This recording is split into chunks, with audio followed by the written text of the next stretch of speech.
Hi, welcome to episode 351 of the Corner of Knit and Tea. My name is Laura. I'm also known as Fluffy Kira on Twitter and Instagram. I blog over at thecornerofknitandtea.com, and that's where this episode and every episode show notes will be. I have an Etsy shop called The Corner of Knit and Tea where I sell my hand-spun yarn and patterns. And I guess that's about it. Hi, how are you? It is Monday, October 25th. I can hardly believe that the month is over. We are experiencing a right proper fall day. It is chilly. It was 49 this morning when I went outside to grab a few things. And it has just been overcast and kind of rainy. Today I am cuddled up in my plume, which is a pattern by Martin Story. It's a capelet, and it was from last autumn-winter collection from Rowan. I knitted in Rowan Alpaca Soft DK, or DK Alpaca Soft. I really like it. It's nice and cozy. And so I have been cozying up today, but I wanted to sit and chat with you a little bit. I finished a lot of things this week, so I'm a little between projects, but I have some things to show you and some things to talk about, and I hope you are having a good week. I actually felt super productive this week, and got lots done, especially this weekend. And it was funny because I finished off a whole bunch of projects this weekend, and a friend of mine was like, wow, I wish I could finish as much as you. And I was like, that's great, but she's been finishing small projects all month, and I was like, I haven't finished anything basically since September because I've been working on all these big projects this month. So it's just interesting for perspective. So today I am drinking tea in my Hello Kitty mug. I know I've repeated this one 3 shows in a row, which I never do, but this is the last one because by the time I come to you again next Monday, November 1st, it won't be Halloween anymore. So I am just enjoying one more week of this, and today I am drinking Pumpkin Spice Oolong, which is by Tea Runners. I used to have a subscription to their boxes, and this is oolong tea, cloves, ginger root, cinnamon chips, and pumpkin spice flavoring. So I am looking forward to this. I don't know whether you're a pumpkin spice person. I do like pumpkin spice. I actually just like chai and all the spicy teas come fall. But I figured pumpkin was a good kind of, this isn't exactly the Halloween podcast because Halloween is until next weekend, but this is sort of the last one. So I decided pumpkin tea in my Hello Kitty Halloween mug. So do you have any plans for Halloween? It's just my husband and me, and we live at the end of a long driveway at the end of a cul-de-sac. And so we had maybe a couple trick-or-treaters the first year or 2 we were here, but we haven't had any in years.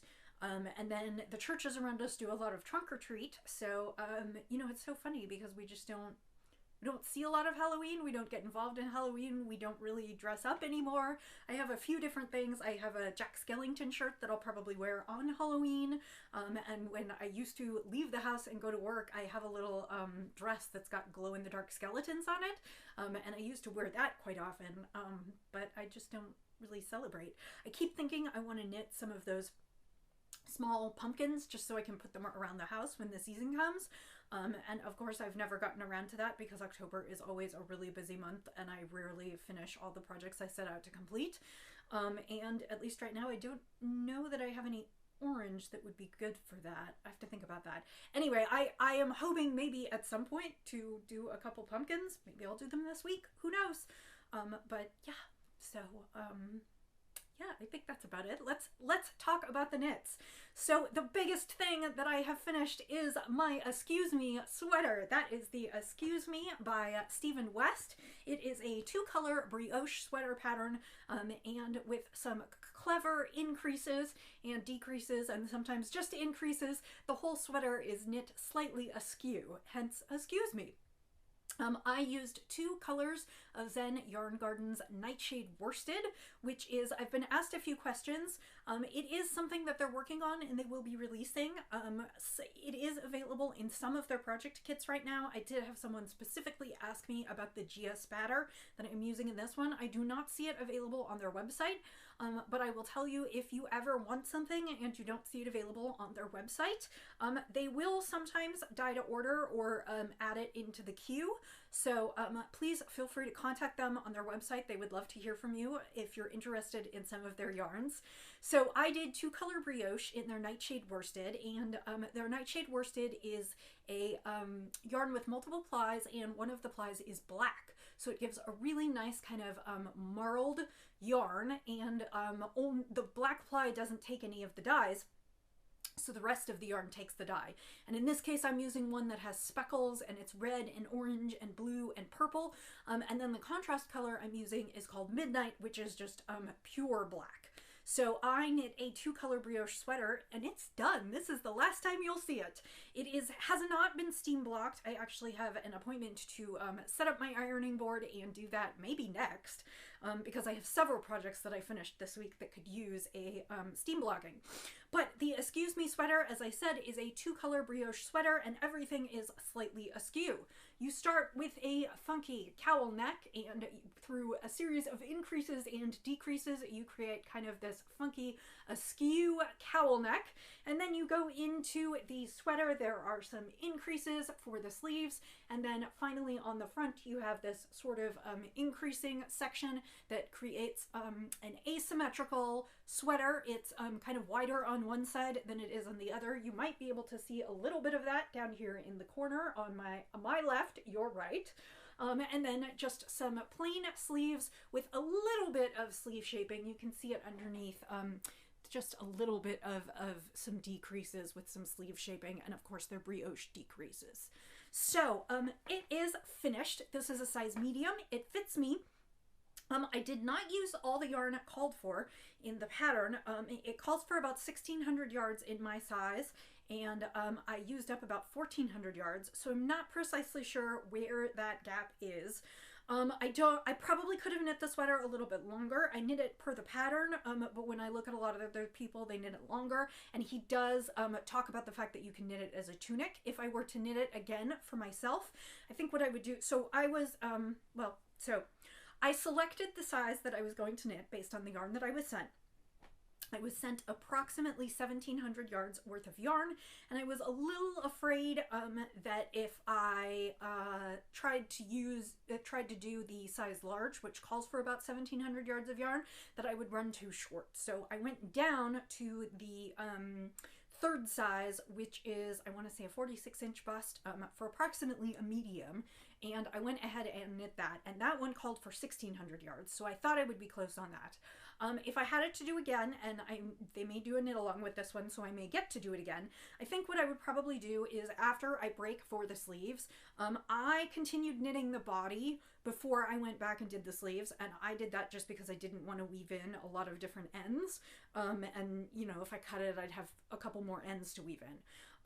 I think if I did it again, I would do my sleeves first, and then I would go back and put everything I have left into the body so that I could have kind of a tunic length and wear it with leggings and boots. I think that's how I would wear this one. But regardless, this is again the Excuse Me sweater by Stephen West. Again, I knitted in Zen Yarn Garden Nightshade Worsted. You can see it's got blue speckles, red speckles, purple speckles, and orange speckles.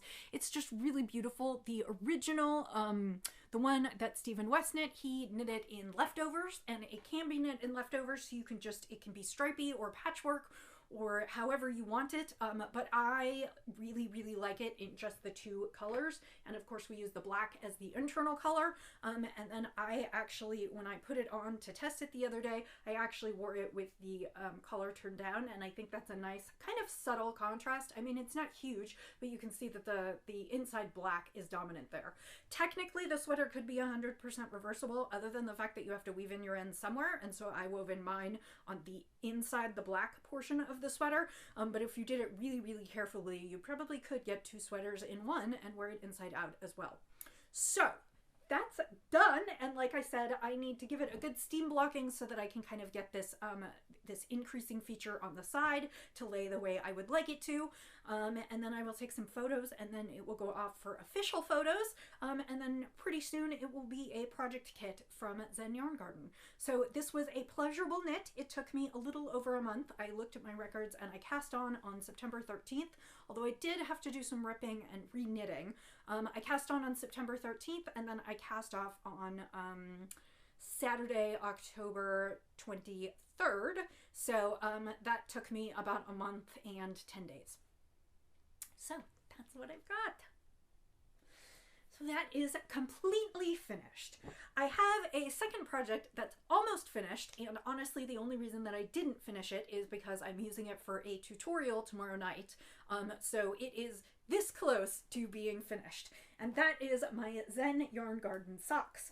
This month we have been teaching a how to knit socks. We've been doing top-down worsted weight socks, and we are using the Rye pattern from Tin Can Knits.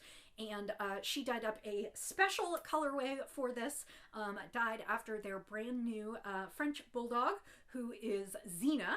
And she is sort of the Zen Yarn Garden mascot now, and they dyed up a beautiful yarn that is a blend of browns and blacks.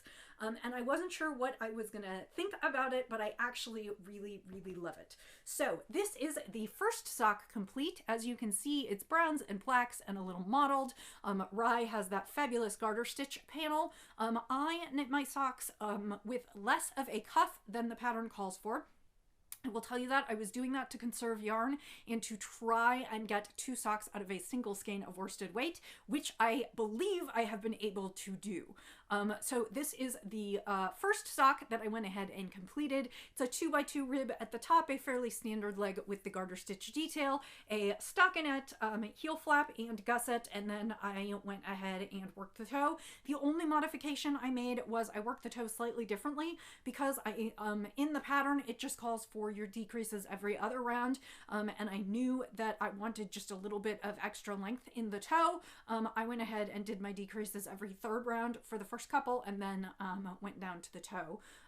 And so my second sock is almost complete. The deal is that the tutorial we are doing tomorrow night is about how to knit your toe and how to Kitchener stitch. Sorry, I need to fix a needle real quick so I don't drop a stitch.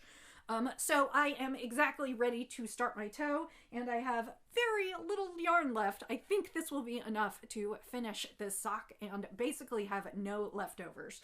So I am probably 95% of the way to a completed pair of Rye house socks. This is one of the pairs of socks I have been working on in Socktober, and I am thrilled that these are going to be done and ready to go for November. Just as the weather cools, I can always use another pair of socks around the house. So almost finished. Those will be finished tomorrow night as soon as I finish the tutorial. And next month they are doing another sock tutorial. It's going to be knitting socks from the toe up, and they are knitting shorty socks with a lace pattern. It is a free pattern. I have not downloaded it yet. I have not started it yet. Clearly I need to, because I'll be doing this tutorial this week, and then I think I will be doing the one next week. I'm not sure. So yeah. So that is one pair of socks almost complete. That is all the knitting that I have brought to show you this week. The other thing that I spent a ton of time working on this week was I finished my sample for knit picks, which unfortunately I can't show you. It is another pair of socks. They are large socks. I used up almost the entire skein of sock yarn, which is fabulous. I love not having leftovers. And I need to steam block those tonight when I steam block the sweater, and I'm also going to steam block the Stay Soft shawl that I showed you in the last few weeks. So those are complete. And the other project that I had on the needles, well, I had 2 other projects on the needles. I had a chicken, which I am still working on, and then I had my Halloween stripy socks, and I think I'm going to be able to get them done for Halloween, because all I have to work on this week is my Halloween stripy socks and a chicken. And so those are almost to the heels on both socks. So, but I haven't made any progress since I showed them to you last week. I spent this week kind of cranking on samples so I'd be done. And then I don't have anything specifically to start for samples for November, but so I'm just going to take a week and play. So I do have a chicken, I have those Halloween socks, and then I thought I would talk about a couple of my next cast-ons. This week I hope to maybe knit a hat for Roxy. I really do need to get my butt in gear on knitting the kids some winter wear, not just because the temperatures are dropping, but because I normally see my family at Thanksgiving. And we're not 100% sure yet if we're gonna meet for Thanksgiving this year, but if we do, we normally exchange holiday gifts at Thanksgiving, because on my side of the family, my sister and I and my family, I grew up Jewish, and my sister and I both married men who are not Jewish, and so we spend Thanksgiving, and we sort of do our holiday Hanukkah celebration at Thanksgiving, and then we spend the Christmas holidays with our in-laws, because both of our husbands do celebrate. So if I'm going to see the kids at Thanksgiving, I have to finish all their winter gear. So I have some slippers and some socks and some mittens, and Miss Roxy needs a hat. And you may remember I showed you 2 skeins of Malabrigo at the beginning of the month, right after I went on the, I guess it was last month, because I showed it to you after I went on the Kansas City yarn crawl.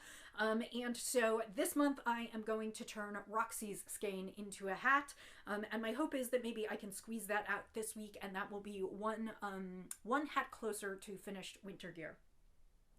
So again, I'll finish these socks, I'll finish my Halloween socks, I've got a chicken and maybe a hat. So hopefully I will have those to show you, and then it will be November by the time I talk to you next. And of course, for me, that means Nanny Swaymo. I have talked about that on the last couple podcasts, but I thought today I would show you the yarn and talk about the sweater that I'm knitting. Excuse me. These gray days. So, I've talked about Nanny Swaymo before. If you want more information, you can go to my website, which is thecornerofknitandtea.com, and Google Nanny Swaymo. There are a number of posts over the years where I talk about what it is, and I talk about the sweater that I knit. Basically, it's National Knit a Sweater in a Month. And so the idea is you cast on at the beginning of the month and you cast off by the end of the month. There is also a Nanny Swaymo group on Ravelry if you are able to use it. I am one of the moderators in that thread. If you would like to participate but cannot participate on Ravelry, you can also knit your sweater and tag it Nanny Swaymo 2021 on Instagram. And that's NAKNISWEMO, Nanny Swaymo, and the year. In order to be eligible for prizes, the prizes are still being done on Ravelry, and so most of them are receive a Ravelry pattern. I am never eligible for prizes because I am a moderator in the group, and so I knit a sweater in the month of November purely for the fun of it. The rules, sort of mocked off of NaNoWriMo, are to knit a sweater of 50,000 stitches.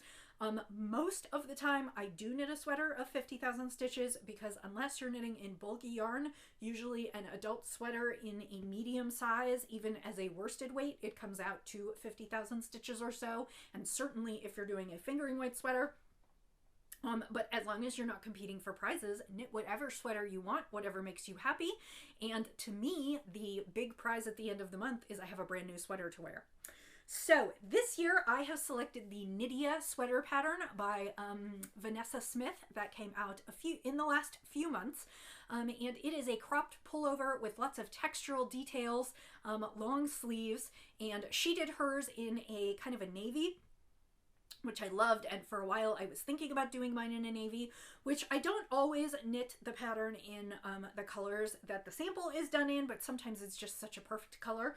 But then I went on the Kansas City yarn crawl, and I found a sweater quantity in a deep dark orange, and I decided that this was, so when I look at my wardrobe, I certainly have colors that I prefer. I am a very, I prefer to dress in jewel tones because I think those are colors that are flattering to my skin tone. And my favorite colors are kind of turquoise or the red burgundy family. So I have lots of teal sweaters. I have lots of red, burgundy, pink, kind of or like a dark pink or magenta. I have lots of sweaters that are kind of in those colorways. And so when Nanny Swaymo comes around, I usually try and select a color that is not something that hugely figures into my wardrobe. And for the last couple years, I have figured out that the color that doesn't figure heavily into my wardrobe is orange.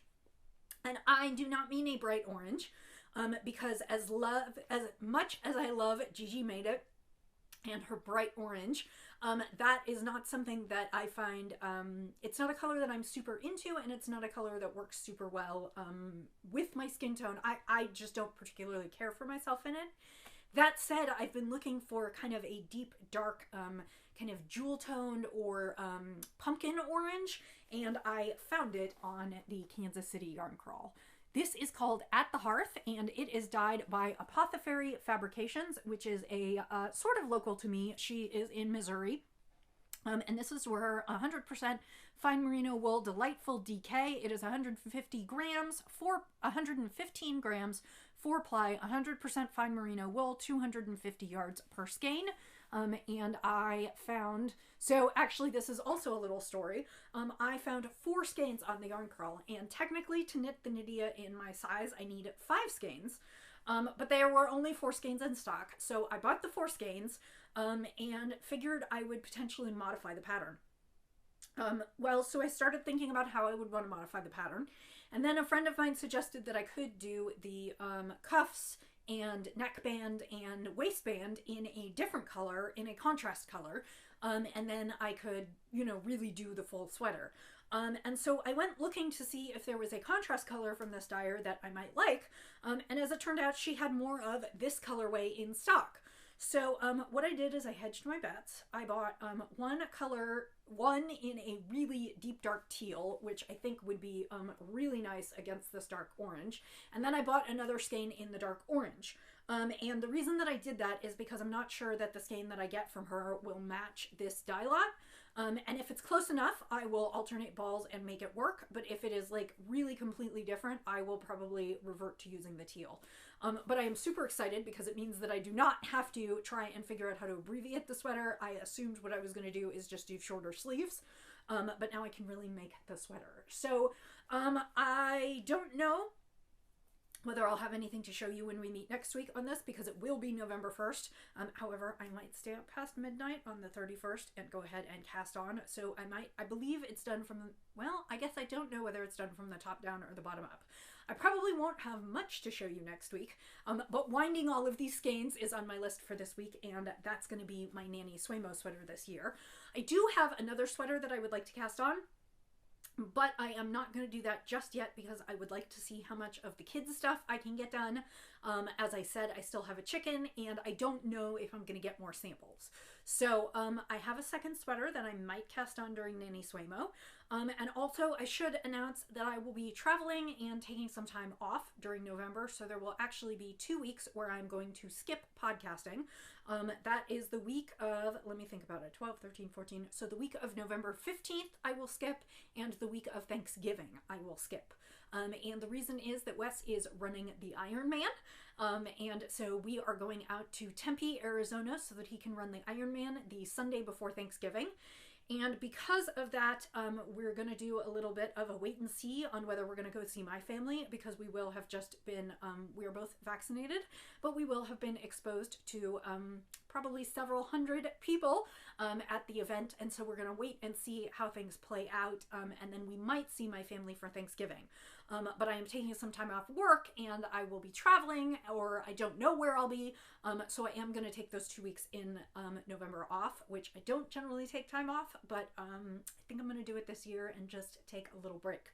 So I will see you for 2 more Mondays before that happens, and I will have some knitting to show you, and I'll be working on my Nanny Swaymo, and I will be checking into Ravelry occasionally, and of course I will be posting to Instagram, so while I am gone, you can kind of find me in those places and keep up with my progress. And then I believe November 30th is also a Monday, so I will be back November 30th to show you what I've been working on. So, let's talk about spinning very briefly, and then I'm going to announce the winner of the giveaway. So, this past week, I worked on a skein of BFL from Kumasi. I decided I am calling it Ethereal. Her skeins, her bumps of fiber do not come with names, so I have to come up with one. And her, these two, this bump, which I divided into two bobbins, has teals, grays, and purples. And it's real, kind of frosted looking. It's a little shiny because of the gray, and then a little muted. I'm sorry, it's a little shiny because of the BFL, and then a little muted because of the gray. And so I need to ply these together. That might be tonight, or it might be tomorrow night. And that is the skein that I have been finishing up, which led me to start a new skein, which is sort of silly because I just realized I have a bunch of things coming up. But I decided to start a new spin, which is also something I got during the yarn crawl. So I'm super pleased with myself that I am using so many of my yarn crawl skeins, because I was indulgent on the yarn crawl and I bought quite a bit. And so I'm glad that some of it is not going to sit in stash too long. This fiber that I am spinning is from John Arbin. And my local yarn store, which is Yarn Social Kansas City, just started carrying their fiber. Now, I usually spin more colorful fiber, lots of bright colors and spots of white, but I thought I would give this one a try because they have such beautiful mottled colors. Basically, I believe what John Arbin does for almost all of their colors is a lot of them are blends. And so this is called Black Currant, but I can definitely see that it is several different colorways of roving blended together. You can see a little bit of that in there's some lighter, almost kind of orangey, there's some like very plum burgundy, and then there's kind of some low dark tones, maybe a navy or a black. And this is 100% merino. It is super fine, super soft. And this is the second half of it. The first half of it is actually already on the bobbin. So this will make a much more solid skein. I don't know how much of the variation will come across in the finished yarn, but it is spinning super thin and lovely, and I'm going to work on that one this week. So the next thing that I have to talk about is the giveaway. Thank you so much to everyone who tuned in for episode 350 and left me a lovely comment. I appreciated hearing what you like about the podcast, what you'd like me to do more of, and you've given me some ideas for the future. I know a lot of you enjoy that I talk about spinning and would like to see a little bit more about how I prep my fiber. So I'm going to keep that in mind and talk about that a little bit more in the coming weeks. Many of you liked how I, well, someone specifically mentioned that she liked how I went back and talked about how knits fare over time, and what things I think I could do better with them. I did, I've done that a few times with, you know, wearing old sweaters and talking about, you know, things I love about them and also things that I would do differently in the future. Many of you mentioned that you like that I keep consistent topics, which I like too. It gives me something to work towards. And so I have to thank you for tuning in for 7 years, for leaving me comments. But there was a giveaway, and I drew using random number generator. There were 16 comments, and the winner was number 8, who chronologically in my inbox as the comments came in. That comment was from Susanna T. So Susanna, you can either contact me on Ravelry if you'd like, or on Instagram, or you can email me at thecornerofknitandtea@gmail.com. Please let me know if you are interested in the spinning fiber. This is it is called Higgly Piggly. It was the April 2021 Fiber Club from Hello Yarn. It is a Targhee bamboo and viscose tussa silk. I'm sorry. Targhee bamboo viscose and tussa silk top in these colorways, and the fiber is yours to spin if you would like, or you'll need to let me know if you would like me to spin it for you. Please contact me with your full name and your mailing address so I can get your prize out to you. And of course, if you'd like me to spin it for you, it will take me a week or so to spin that up before I get that out to you. So again, thank you for tuning in. Thank you for leaving some comments, letting me know what you think, and entering the giveaway, and congratulations to Susanna. So I think that is all I have for you today. I hope you are enjoying the change of the seasons wherever you may be, that you have a good cup of tea or a warm beverage or whatever it is that you like to drink most, and a project that brings you some inspiration or lets you have a little bit of fun. I will say, as I always do, until I see you next time, happy knitting, happy spinning, happy sipping, and I'll see you next week. Bye!